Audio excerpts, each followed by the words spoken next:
Chandrababu AP CM అయ్యాక తొలిసారి స్పందించారు తెలంగాణ ముఖ్యమంత్రి రేవంత్. 18 గంటలు పనిచేసే ముఖ్యమంత్రి పక్క రాష్ట్రంలో ఉన్నారని అన్నారు. 12 గంటలు చేస్తే చాలనుకున్నా కానీ ఇకపై అలా కుదరదని, బాబుతో పోటీ పడాలని రేవంత్ ఆసక్తికర వ్యాఖ్యలు చేశారు. తారకం క్యాన్సర్ ఆసుపత్రి 24వ వార్షికోత్సవానికి ముఖ్య అతిథిగా హాజరైన సీఎం రేవంత్ రెడ్డి చంద్రబాబుపై ఇంట్రెస్టింగ్ కామెంట్స్ చేశారు. గతంలో 12 గంటలు పనిచేస్తే చాలు అనుకునేవాడనని, కానీ పక్క రాష్ట్ర ముఖ్యమంత్రి 18 గంటలు పనిచేసే వ్యక్తి అన్నారు. అభివృద్ధి సంక్షేమంలో ఏపీ సీఎం చంద్రబాబుతో పోటీపడి పనిచేసే అవకాశం వచ్చిందని, ఒక ఆటగాడి నైపుణ్యం తెలియాలంటే మరొక మంచి ఆటగాడితో పోటీ పడాలని సీఎం రేవంత్ అన్నారు. చంద్రబాబు ఏపీలో ముఖ్యమంత్రి కావడంతో తనతో సహా అధికారులంతా 18 గంటలు పనిచేయాల్సిన అవసరం ఏర్పడిందని చెప్పుకొచ్చారు. అభివృద్ధి సంక్షేమంలో ప్రపంచానికి తెలుగు రాష్ట్రాలు ఆదర్శంగా నిలవాలని సీఎం రేవంత్ రెడ్డి ఆకాంక్షించారు. మనలో ఉన్న ఆట నైపుణ్యం వెలికి రావాలి, ప్రజల గుర్తింపు జరగాలంటే నైపుణ్యం కలిగిన ఆటగాడితో పోటీ పడాలి అని పెద్దలు చెప్తూ ఉంటారు.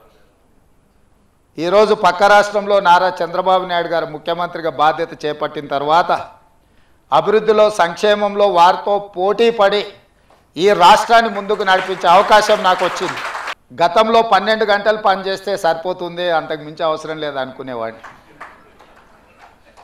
కానీ ఇప్పుడు వారు 18 గంటలు పనిచేస్తే నేను 12 గంటలతో సరిపెడితే కుదరదు. కాబట్టి మా అధికారులకు, మా సహచరులకు మనం కూడా 18 గంటలు పని చేయాల్సిందే. అభివృద్ధి విషయంలో, సంక్షేమం విషయంలో పోటీపడి ఈ 2 తెలుగు రాష్ట్రాలు ప్రపంచానికే ఒక రోల్ మోడల్గా నిలబడాలి అని నేను భావిస్తున్నాను. తెలంగాణలో హెల్త్ టూరిజం హబ్ ఏర్పాటు చేయాలని కాంగ్రెస్ ప్రభుత్వం ఆలోచిస్తోందని సీఎం రేవంత్ రెడ్డి తెలిపారు. సుమారు 1000 ఎకరాల్లో హెల్త్ టూరిజం హబ్ ఏర్పాటు చేసి అన్ని రకాల వైద్య సేవలు అందేలా అభివృద్ధి చేయనున్నట్లు సీఎం వెల్లడించారు. ప్రపంచ దేశాల నుంచి ఎవరైనా హైదరాబాద్కు వస్తే అన్ని రకాల వైద్య సేవలు అందేలా దాన్ని తీర్చిదిద్దుతామని ప్రకటించారు. ఇందులో బసవతారకం ఆసుపత్రికి ఖచ్చితంగా చోటుంటుందని అన్నారు. హెల్త్ టూరిజం హబ్ను ఒకటి క్రియేట్ చేయాలని మా ప్రభుత్వం ఆలోచన చేస్తుంది. ప్రపంచంతోనే పోటీ పడే విధంగా ప్రపంచంలో ఉండే అన్ని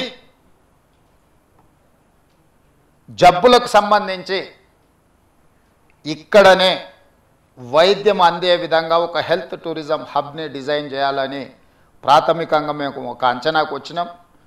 శంషాబాద్ ఇంటర్నేషనల్ ఎయిర్పోర్ట్ చుట్టుముట్టూత స్థలాన్ని సేకరించి ఒక 500 నుంచి 1000 ఎకరాలలో ప్రపంచంలో ఉండే రాణించిన ఈ రంగంలో పేరుగాంచిన సంస్థలను అన్నిటిని కూడా రప్పించి అక్కడ వాళ్ళకు అనుమతులు ఇచ్చి ప్రపంచ దేశాలలో నుంచి ఎవరైనా హైదరాబాద్కి వెళితే ఎలాంటి జబ్బుకైనా వైద్యం అందుతుంది అనే విధంగా తీర్చిదిద్దాలన్న ఆలోచన మా ప్రభుత్వం చేస్తున్నది. బసవతారకం ఇండో అమెరికన్ క్యాన్సర్ ఆసుపత్రి విస్తరణకు అనుమతులిచ్చిన సీఎం రేవంత్ రెడ్డికి ధన్యవాదాలు తెలిపారు. బాలకృష్ణ 25వ వార్షికోత్సవానికి కూడా సీఎం రేవంత్ ముఖ్య అతిథిగా రావాలని ఆహ్వానించారాయన. సేవ చేయాలనే ఆలోచనే మన అందరినీ కలిపిందని బాలకృష్ణ అన్నారు. ఆయన గెలవడం ఇదంతా కాకతీయం అంటే మంచి ఆలోచన ఉన్నప్పుడు వైబ్రేషన్స్ అంటాం. నేను ఎక్కువ నమ్ముతాను అంటే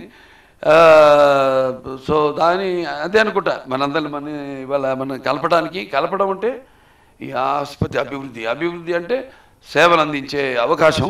ఎన్టీఆర్ ఆలోచనతో ఏర్పడ్డ బసవతారకం క్యాన్సర్ ఆసుపత్రికి ఎలాంటి సహకారం కావాలన్నా కాంగ్రెస్ ప్రభుత్వం అండగా ఉంటుందని సీఎం రేవంత్ రెడ్డి స్పష్టం చేశారు. 25వ వార్షికోత్సవానికే కాదు 30వ వార్షికోత్సవానికి కూడా ముఖ్యమంత్రి హోదాలో వస్తానని అన్నారు.